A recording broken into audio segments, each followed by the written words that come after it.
Its ceiling is decorated in floral patterns, but they are not very attractive, and the image in the altar depicts the scene of crucifixion.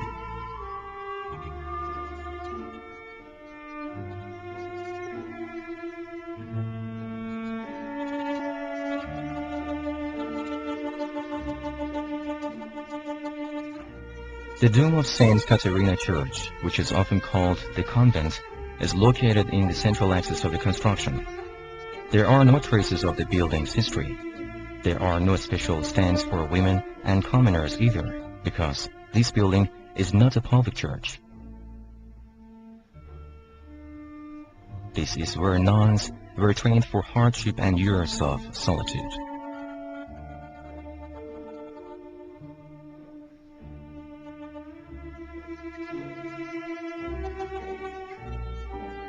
According to the few documents available, this convent was built in the year 1623 by Hacı Yevyazar.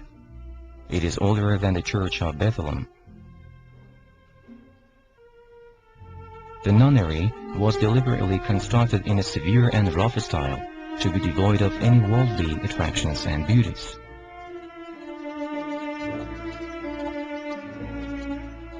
In the east, north, and south wings of the church, there are 33 quarters for the nuns.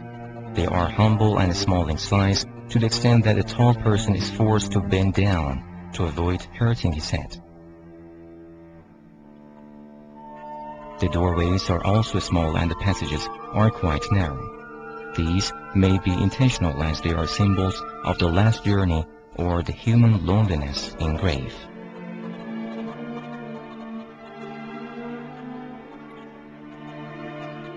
The little torchbearer gets up in the middle of the night and beats the plank to summon the nuns to the church.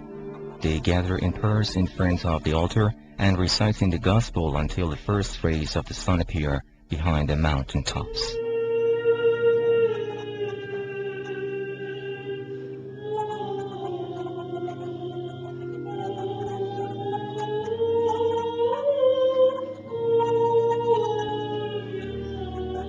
According to one legend, 3 nuns called Evesina, Takuli, and Hiripsime migrated to Iran along with other Armenians.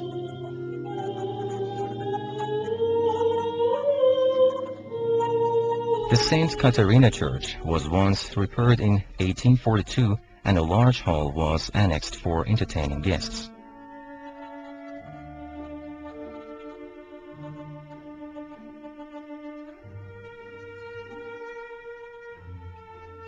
Fear them not, therefore, for there is nothing covered that shall not be revealed, and hid that shall not be known.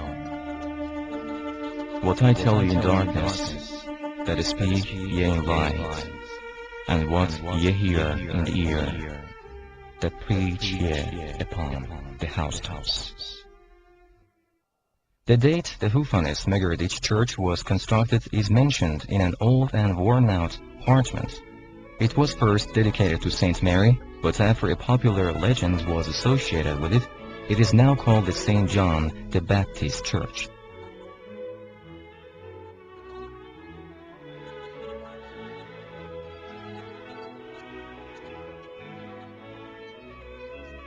It appears that works on this church began during the reign of Shah Abbas in 1621, and so it has a special meaning for the Armenian people. All the scripts and mementos, like the inscription on the west entrance of the church and the writings on the cross behind the choir stand, are written in a pleading tone as if seeking pardon for a guilty conscience.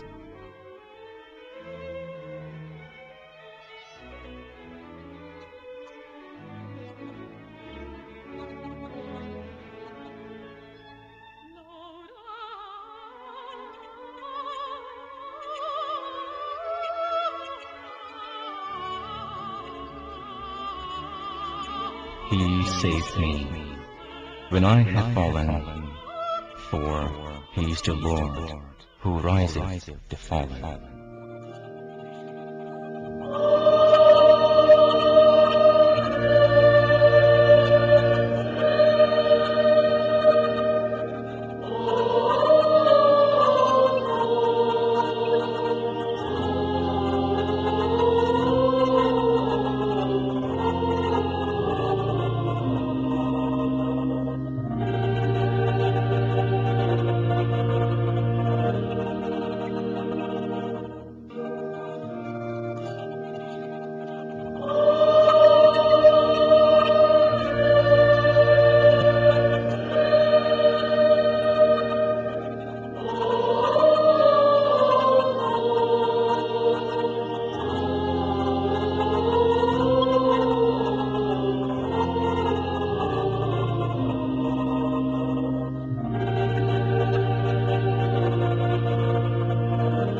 proven by documents, the artifacts and the scripts kept in the church are not related to the first construction works. One inscription presents a history of the painting in the altar, while another is the commemoration plate on the ladies' balcony built in the year 1693, or even the writings above the entrance, which reveals the date of the door and the threshold's construction. Each of the church's elements was built gradually and has its own particular history. The summer chapel is located in the south of this monument. It was constructed in 1774 with the name of its founder engraved on top. However, this name was erased in 1847 following minor repairs.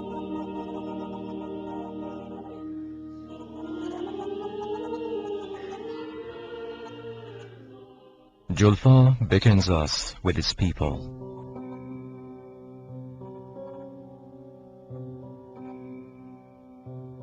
Alleys and its many churches.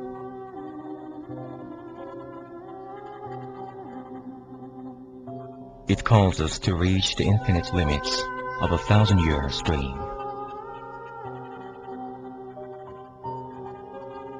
This is our sky, which once covered the land of Armenia with its brilliant stars. Our fortune had still not invaded their peaceful abode. It is a long time since my lucky stars shine over this land, here in Isfahan's Julfa, with its people, alleys, and its many churches. It dies a little in love, but resurrects once again. You cannot hear the rolling thunder here. The clouds have no rain. Velvets and filigrees are flying. Satin-covered trays and bronze and moon packs are alight. High above St. George's roof, where bells ring and the trembling face of a woman appears. A woman who holds all the beauties of the world for an eternity.